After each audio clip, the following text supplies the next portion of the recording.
전통 한지와 먹과 붓. 이것들은 한국 미술이 현대 미술로서 유럽에서 인정받을 수 있는지를 확인하기 위한 그의 소중한 무기들이었다.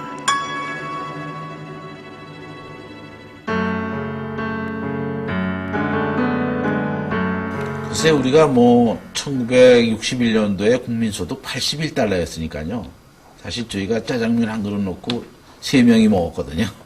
그런 시대 때 사실 우리를 알리기 위해서 다른 사람들은 다 유럽을 배우려고 갔는데 배우는 게 아니라 우리를 알리고 우리를 가르치겠다고 가는 것은 정말 그 프랑스를 가는 것도 어렵지만 정말 가르치러 가겠다. 결국은 그것이 우리를 찾는 거다라고 생각했던 그 생각은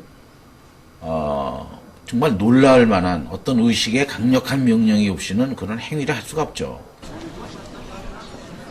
그러나 40여 년 전 이응노의 도전은 결코 성공하기 어려운 모험이었다. 파리에는 화려한 성공을 기대하며 세계 여러 나라에서 온 수많은 화가들이 그 꿈을 이루지 못한 채 무명 작가의 삶을 살아간다. 무려 3만 명 이상을 헤아리는 파리의 화가들. 그러나 당시 1급 화랑은 서너 개에 불과했다. 그리고 그만큼 경쟁은 치열했다. 특히 이곳에서 세계적으로 공인받는 유명 화랑의 전속 작가가 된다는 것은 모든 화가의 꿈이자 하늘의 별 따기였다. 이러한 파리 화랑가에서 60년대 이응노의 작품에 주목한 사람이 있었다. 폴 파게티. 그가 운영했던 파게티 화랑은 파리와 뉴욕에서 잭슨 플록 달리 등 세계적인 작가들을 발굴 후원한 권위 있는 화랑. 그는 한국에서 온 이응노를 1962년 파게티 화랑의 전속 작가로 발탁했다. Quand j'ai vu Monsieur Nolly avec les nouveaux travaux qu'il avait fait, j'étais très content de voir son travail. Et j'ai dit, ça c'est un véritable artiste, n'est-ce pas? Inconnu, il faudrait que je m'occupe de lui.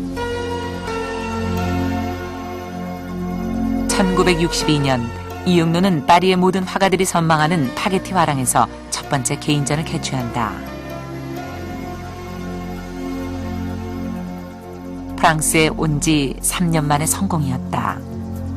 파리의 미술평론가들은 이응노의 작품에 대해 동서양의 절충된 기법을 뛰어넘어 새로운 경지를 이루었다고 격찬한다. 당시 평론가협회 프랑스 지부장이던 자크 라센느는 그의 작품을 이렇게 평했다.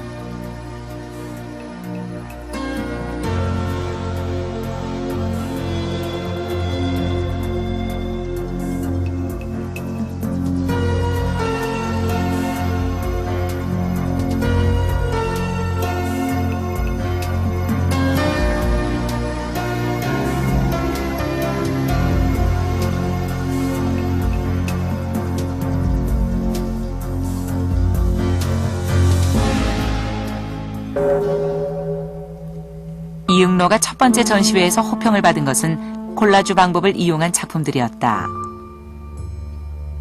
화면에 책, 천 등을 붙여서 구성하는 회화 기법 콜라주는 이미 오래전부터 서양에서 사용된 것이었다. 그러나 이응노는 서양의 콜라주가 낼 수 없는 독특한 세계를 표현했다. 전통 한지를 구겨서 붙이고 동양의 먹과 물감을 이용한 이응노의 콜라주. 이것은 그 질감과 정서가 서양의 재료로 만든 작품과 질적인 차이가 있었다.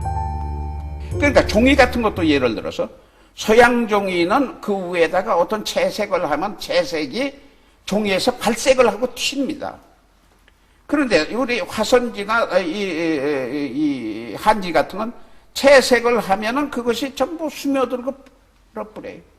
종이와 채색이 합의를 해버려요. 바로 그런 물질을 쓰시기 때문에 그게 더더욱 다른 사람이 종이 쓴 거하고 다른 결과를 느끼게 된다는 겁니다. 만약에 그것이 아트지라든가 다른 양지를 구겨가지고 했다면 그건 뭐 전혀 소위 바다 냄새가 아주 지독해지는 거죠. 그러니까 그 물질 자체가 인간 정서에 호소하고 접근하는 게 다른 거죠.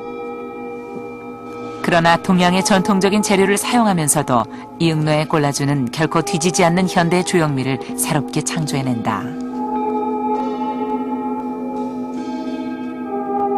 전통과 현대, 동양과 서양의 만남을 훌륭하게 소화해냈다는 평가를 받았던 이응노의 작품들.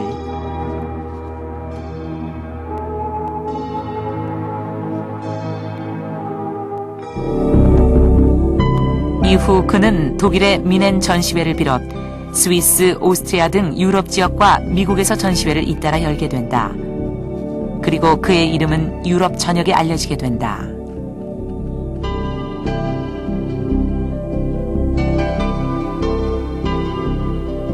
그리고 1965년 상파울로 비엔날레 특별상을 수상하면서 국제적인 화가로 지위를 굳힌다. 1950년대 말 60년대 초 유럽의 회화는 어떻게 새로운 조형 질서를 만들어갈까를 갖가지 실험으로 탐구하고 있던 시절이었습니다. 때로는 형식을 완전히 파괴하면서 새로운 형식을 모색하는 단계로 들어가고 있을 때 고암 선생이 보여주고 있었던 동양 정신의 구현이라고 하는 것이 무언가 서양의 정신 질서로서는 이해하기 힘들고 또는 감지하기 힘든 조형의 세계를 분출을 시켰던 것이죠. 거기에서 고암 선생님은 유럽 화단에 크게 주목을 받게 됩니다. 이른바 동백림 간첩단 사건으로 이응노가 구속됐던 1967년은 이렇듯 국제무대에서 그의 이름이 주목받던 시절.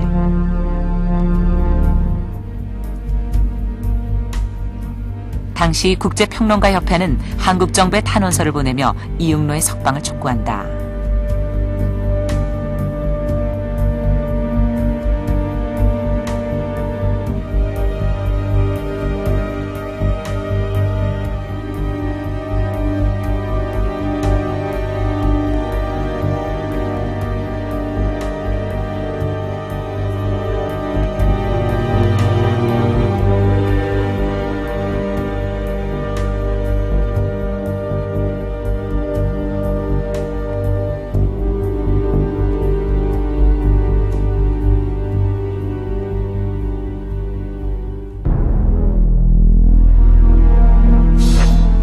그러나 이응노에 대한 한국 재판부의 판결은 가혹했다.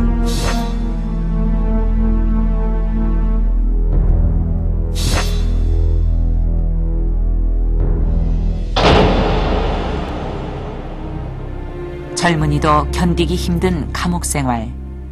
60대 중반의 노인에게 독방 생활은 더욱 고통스러운 것이었다. 앞날을 예측할 수 없는 무서운 시간. 더욱이 평생 화가로 살아온 그에게 붓을 잡을 수 없다는 것은 가장 무서운 형벌이었다. 내가 제일 슬픈 것은 그림 그리는 시간이 그림을 못 그린다는 것이 제일 슬펐다 그러세요. 제일 슬펐다고.